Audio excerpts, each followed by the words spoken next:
Hey guys, this is Jen from ScanNCut Canvas and Scal Help on Facebook.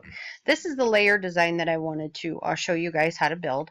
One of our members does it. I don't know what program they use, but this is how you can do it if you choose to, using SureCuts a lot.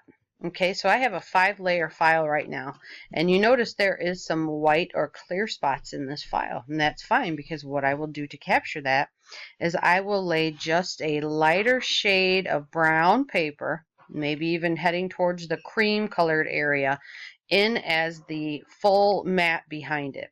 And then I will start laying these cut pieces, because they should pull out here. Okay, you see all of these that are different colors.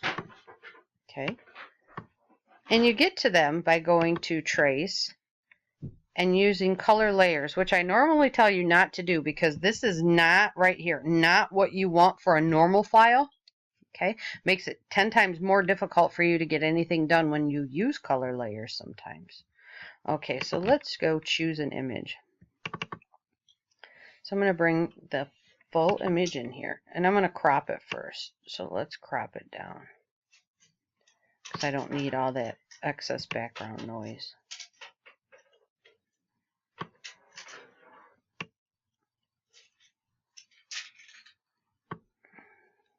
And bring it over a little bit too. So I just want his face. And I'm going to leave it set at color 5. I may take it up a slight bit. We'll do that. Okay, so let's click OK and pull it in here. Okay, so here is the file that I just popped up. Okay, so let me put all of this right here. We're going to make another page. And we're going to send this entire thing to the next page so I can have room to do what I need to do. Okay, so let's go to page 3. All right, so here's our little file. But all of that stuff that you see, all of that red stuff, that's going to be cut in the cutter. So we don't want that. But I also want to increase the size. Only use these. That's how I do it. I only use those because that keeps the proportion. Whoa.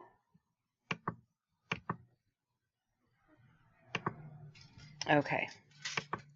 So now, oops, I want to ungroup it because I need to be able to get to the layers. Let's slide this back. And that gives me an extended area. And if you can't get your part of your file to come all the way over here like I'm doing right now, come into your Edit, Preferences, and where is it at? Let's see, I think it's Edit. Right here. Keep objects on mat when dragging. Untick that. Okay? Untick that and it'll let you put it wherever you want to. And I need to do this because I need to address these tiny little areas right here. Okay? So this area, these areas, all of those. I don't want them to cut with my cutter. So I'm going to show you how to address these. You may have seen it in the stencilgram video. So what I'm going to do is I'm going to come in here and I'm just going to catch these little tiny dots. Okay. And like on areas like this where it's close to the edge, I will just fill it in and make it a whole area. All right. And that's what I'll do. Yep, because the black that's on top takes over this whole area. Now the problem is if you remove too much, you're going to lose kind of the look of your dog or your person, and you don't want to do that. So you kind of need to be selective with what you color in. So let's come here and get these. All right. And then always come back before you do anything else, path union. And that will join these colors to your file. And it's taken forever. So I'm going to go ahead and do all the path unions and come back when I'm done. Okay, so I've went in and using the brush tool and then path union, I have went in and removed all of the little tiny holes. Oh, I still see one right there, but what I'm going to do now is I'm going to use the eraser, and I'm going to come in and take care of little things like that and here and here. Things that don't really need to be there, don't define, yeah, look how big that one was. Oh, and don't really define like how my dog looked. I'll probably leave it about that. So I'm going to just come in here and catch these. And what this does is it allows my blade and my machine to not work so hard. Okay, it will help clean up all of this nonsense that's around there. Okay, so when I do these, I flip back between the brush and the eraser all the time. And that's something that you will just kind of need to get the feel of, I guess, to feel comfortable doing it. So in there, I'll take out a bit in there, come up here, take out some in here. And two, if you don't want to like remove part of it, all you need to do is take the brush and come in and make it so that it connects. So like I could bring the brush in here, come down, swoop down, and connect those. All of these, I will end up connecting with the brush. I will make a brush connect all of these too.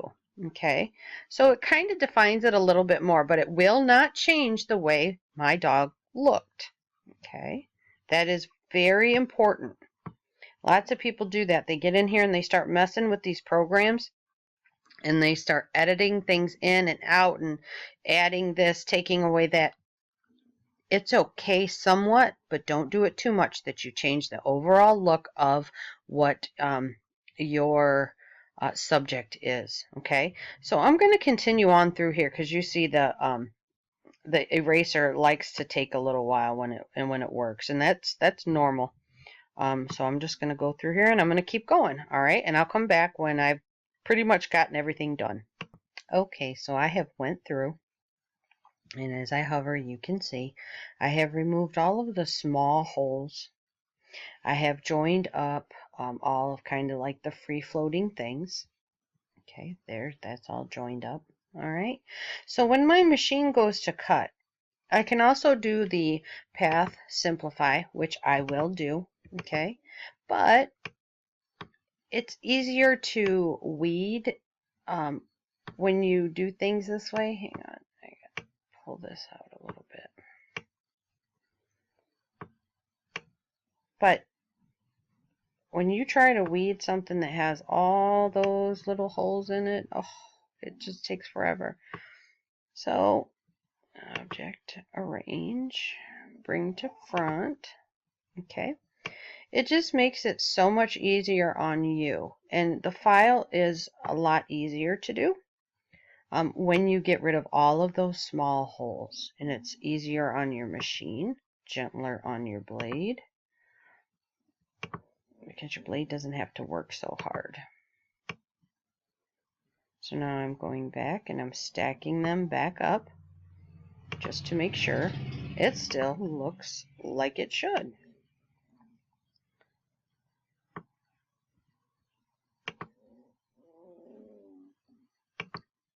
Okay, so there it is, and it still looks exactly like it should, but there's not all that extra noise. You see that file? It's all joined together. Oops, I do see some little tiny pieces up here in this corner right there. So I'm going to go back in. I would take the brush just like this, come over here, color them in.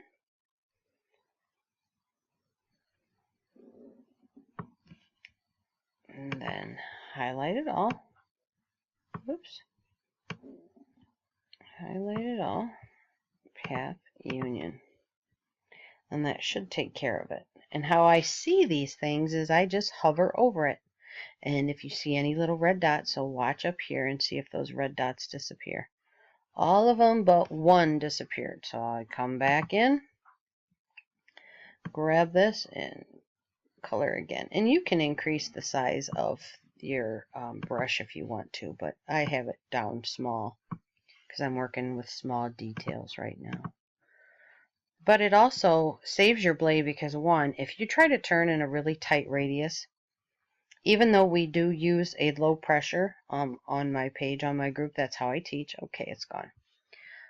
Sometimes it can snap. It's very rare that it'll happen, but it can happen. Okay, so now to save these, see, that one went.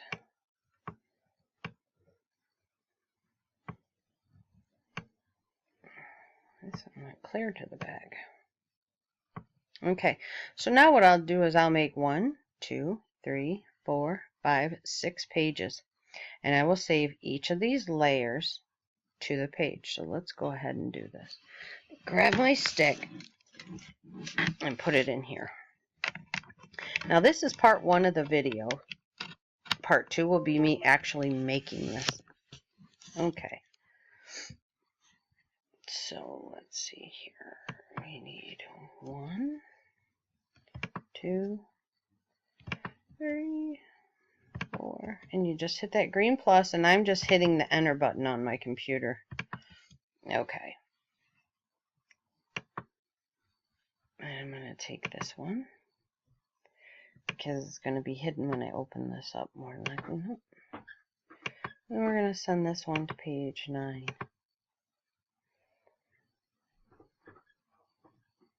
Okay.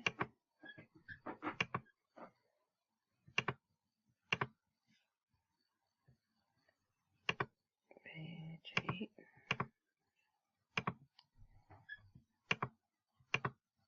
Page 7. 6. 5.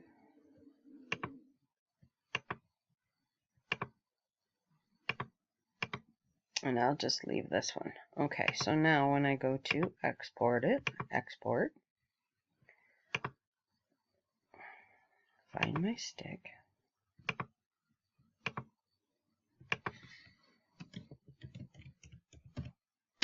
and I'm going to start numbering them.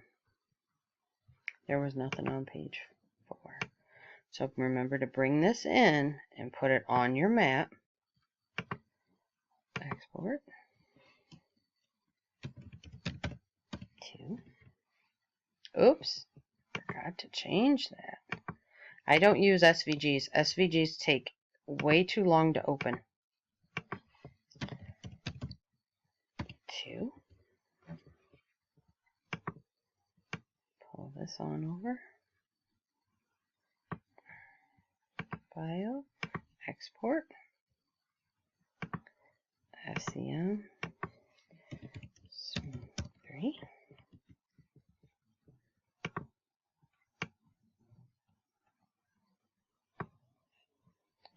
File. Export. Smoke 4.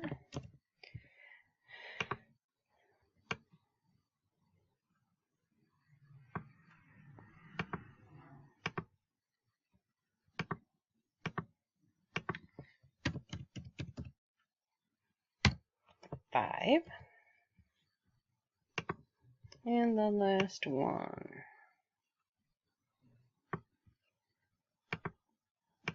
Export. Change it to FCM. Smoke 6. Okay, so now it's all sent over to my stick. It's all ready for me to cut. If you had wanted to change the size or do anything like that, you need to do it when it's all on page like this, when it's all together. You want to resize it and do things like that. When you separate it and send it to these other pages, do not try to resize it, okay? There is a way to do it, but it can get kind of confusing. All right, so I'm going to go ahead and with this part, I'm going to finish with this video, and then we will pick up part 2 of this to show me actually cutting it out of the paper. And because I went and I took the time and I colored or filled in all of the, you know, little extra holes and stuff like that, and I erased the little tiny dots, it should not be that hard for me to cut and weed. See, I don't have a lot of little tiny stuff. It's all kind of bigger areas, okay? So that's going to help me tremendously on how to save time. Okay. All right, guys. I will see you in part 2 of the video, and I will get that done as soon as I can, hopefully this week. And if you have any questions, come and find me over at ScanNCut, Canvas, and SCAL Help on Facebook. I do not have time to answer things here on YouTube. Okay, guys. Thanks.